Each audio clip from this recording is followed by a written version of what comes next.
Hello, I'm Rachel. Life hasn't been treating me very well lately, and this month? Don't even ask. Things are terrible. A year ago, my mom was diagnosed with cancer, and slowly her condition got worse.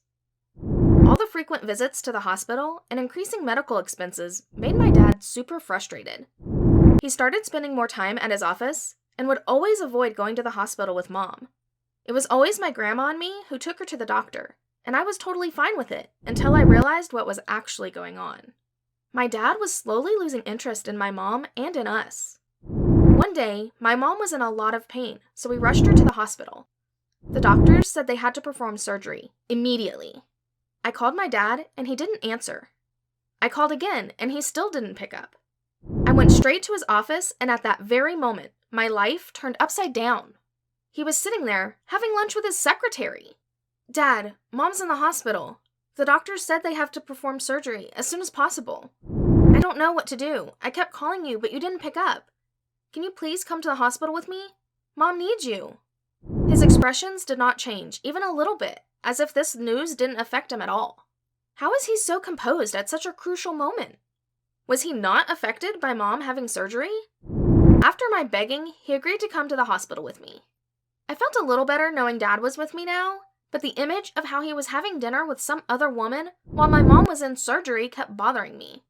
I closed my eyes and started praying for my mom, and it was the hardest I have ever prayed. We reached the hospital and Dad talked to the doctors, and they said Mom was in surgery. Half of my brain was occupied with Mom, and the other half was still stuck on my dad's betrayal.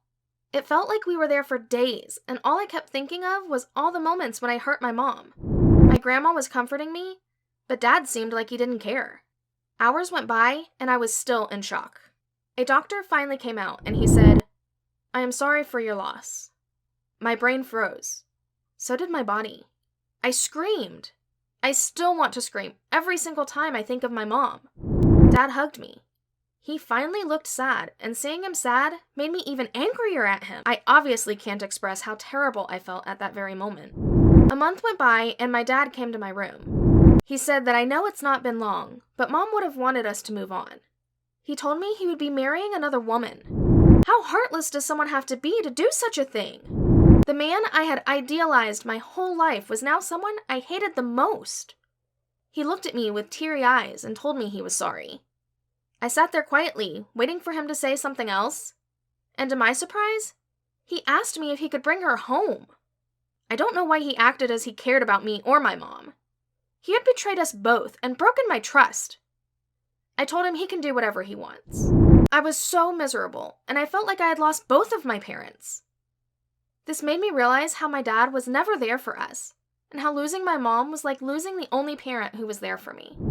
A few months later, my dad got married, and my stepmom Suzanne and her 13-year-old daughter Emma moved in with us. They were both really nice to me, but I felt left out in my own home. I felt like they were a complete family, and I was the one who didn't belong.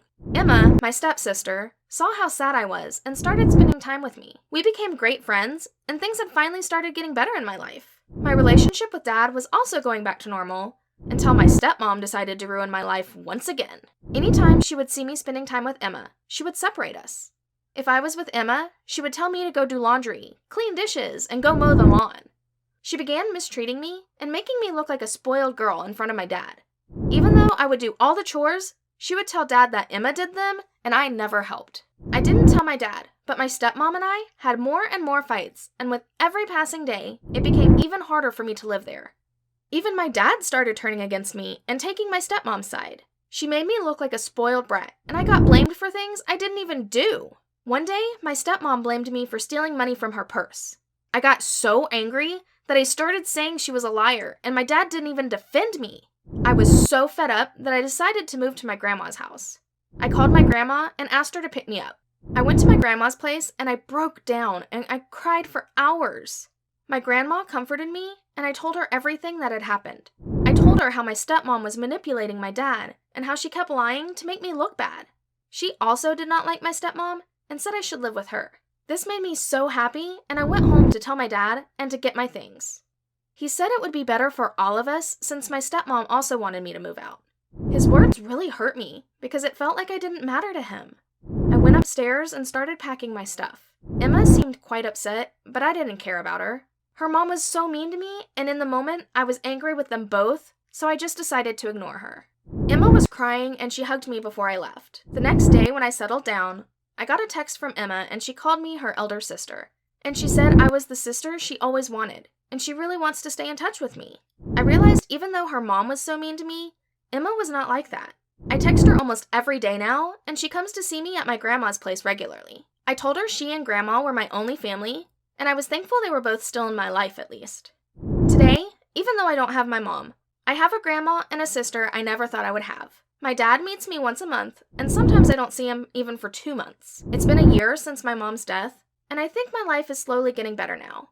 I have great friends, a lovely sister, a caring grandma, and of course a lot to look forward to. Sometimes I wish I had my dad, and things had not turned out this way, but everything happens for a reason. I just hope one day he realizes his mistakes, I get my dad back, and we can be a happy family again.